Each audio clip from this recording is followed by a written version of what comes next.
안녕하세요. 드라마 속으로입니다. 구독과 좋아요 부탁드립니다. JTBC 드라마 굿보이 1회는 과거 대한민국을 열광시켰던 올림픽 영웅들이 현실의 냉혹한 벽에 부딪히면서도 정의를 향한 뜨거운 열정을 다시 불태우는 과정을 흡입력 있게 그려냈습니다. 더 이상 국민의 뜨거운 환호와 박수갈채는 없지만 그들의 심장은 여전히 강렬하게 뛰고 있음을 보여주며 시청자들에게 깊은 울림을 선사했습니다.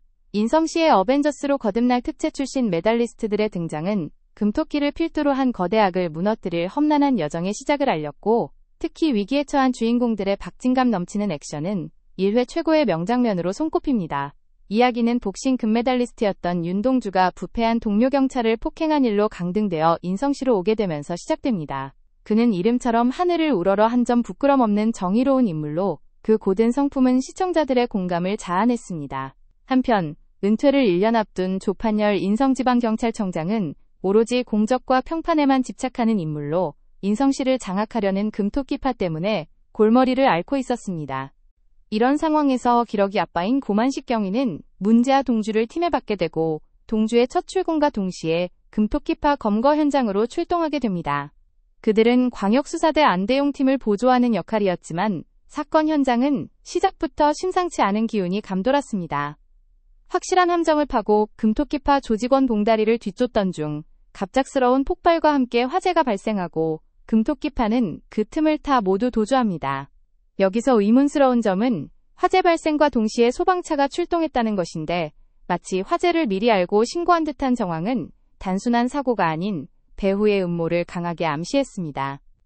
게다가 금토끼파는 예상과 달리 주민 통제만 하려던 동주와 만식이 있는 골목으로 도망쳐왔습니다. 금토끼와 직접 맞닥뜨려 몸싸움을 벌이던 동주는 복싱 금메달리스트임에도 불구하고 다소 허무하게 쓰러지는 모습을 보였습니다. 거울을 보고 멈칫하던 윤동주의 모습은 그의 내면에 깊은 트라우마나 숨겨진 비밀이 있음을 시사하며 앞으로의 전개에 대한 궁금증을 자극했습니다. 금토끼 검거에 실패한 안대용은 애꿎은 윤동주를 탓하며 그의 첫날부터 모든 상황이 꼬이기 시작했음을 보여주었습니다. 동주뿐만 아니라 다른 메달리스트들의 현실 또한 순탄치 않았습니다. 사경 여신 지안나는 그저 경찰 이미지 쇄신을 위한 얼굴 마담 역할에 그칠 뿐이었습니다. 경찰이었던 아버지처럼 현장에서 수사하고 싶지만 그녀에게 주어진 임무는 촬영 외에는 문서 업무뿐이었습니다. 게다가 동료들은 그녀를 은근히 무시하며 그녀의 답답함을 더욱 가중시켰습니다. 원반 던지기 선수였던 신재홍은 교통계에서 근무하며 매번 진급에서 누락되는 서름을 겪고 있었습니다. 태릉 시절부터 알고 지낸 지안나에게 동주는 여전히 변함없는 애정을 드러냈고, 한나는 겉으론 까칠해 보였지만 힘든 순간에는 위로를 아끼지 않는 다정한 면모를 보여주었습니다. 그런 한나를 찾아온 남자는 펜싱 은메달리스트 김종현 이상희였습니다. 두 사람은 한때 연인 사이였지만 지금은 헤어진 상태였고, 종현은 한나에게 여전히 미련이 남아있는 듯 보였습니다. 금토끼를 놓쳤다는 이유로 감사를 받게 된 동주와 만식. 그들을 조사하게 된 인물은 다름 아닌 감사팀으로 오게 된 김종현이었습니다. 지능형 선수였던 김종현은 악바리 근성으로 경찰학교도 수석으로 졸업했지만 자신을 조사하는 동료들의 미움을 받고 있었습니다. 심지어 뇌물수수까지 한 부패경찰은 종현의 감찰 조사에 불만을 품고 뱀에게 물릴 테니 조심하라는 섬뜩한 경고를 던져 긴장감을 고조시켰습니다. 동주는 소중한 금메달까지 저당 잡아 친구 경일의 엄마가 운영하는 경일분식의 입간판을 주문했습니다. 아들처럼 살갑게 구는 동주였지만 경일이 오종국 코치의 도움으로 일을 하게 되었다는 소식에 그의 표정은 좋지 않았습니다.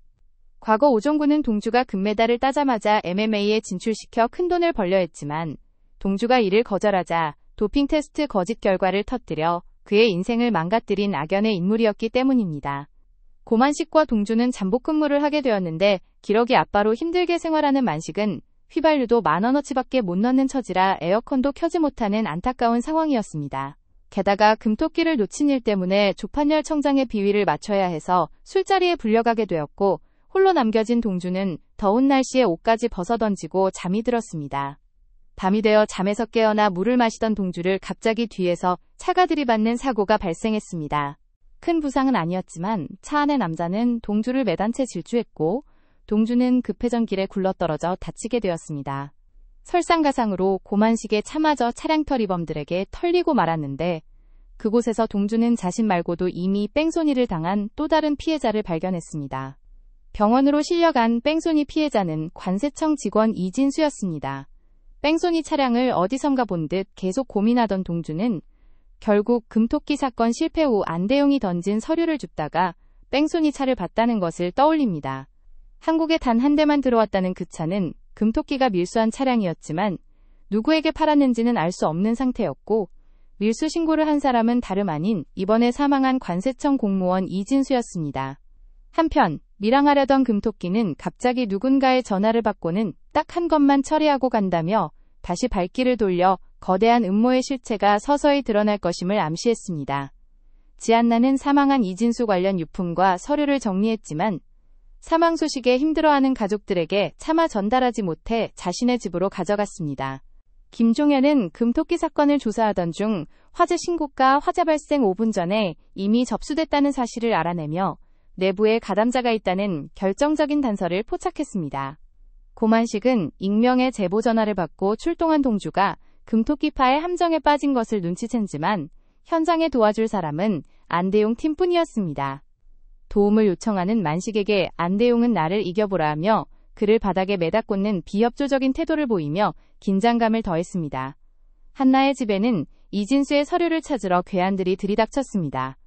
금토끼 뒤에 숨어있는 최종 보스는 관련 인물들을 한꺼번에 처리할 계획인 듯 모두가 위험에 처한 일촉즉발의 상황이었습니다. 그중 혼자 사는 한나가 가장 불안해 보였지만 놀랍게도 여전사로 변신한 한나는 집에 총을 가지고 있었고 칼을 든 괴한들과 몸싸움에서도 전혀 밀리지 않고 능숙하게 싸워 이겼습니다. 이상한 정황을 발견한 김종현에게도 괴한이 붙었으나 신재홍 역시 그 현장을 목격하고 자신에게 돌진하는 차에 맨홀 뚜껑을 던져 전복시키는 괴력을 선보였습니다. 김종현은 혼자 상대하기 유리한 지역까지 도망가 빗자루를 부러뜨려 그들을 상대하는 기지를 발휘했습니다. 동주가 도착하자마자 문이 잠긴 그곳에는 금토끼와 은토끼가 번쩍이는 이빨을 드러내며 기다리고 있었지만 동주는 전혀 두려워하지 않았습니다. 주변 지형지물을 이용해 홀로 수십 명과 싸우는 동주의 모습은 불리한 상황 속에서도 결코 질 것 같지 않은 강렬한 인상을 남겼습니다. 올림픽 영웅 출신 경찰들의 짜릿한 활약이 본격적으로 펼쳐지는 굿보이 1의 마지막 장면은 긴장감을 고조시키면서 이어질 2회에 대한 기대감을 최고조로 끌어올렸습니다. 박보검 배우의 명연기를 볼 수 있는 굿보이. 저와 함께 보실 분 구독 꼭 부탁드립니다. 다음에 또 찾아뵙겠습니다.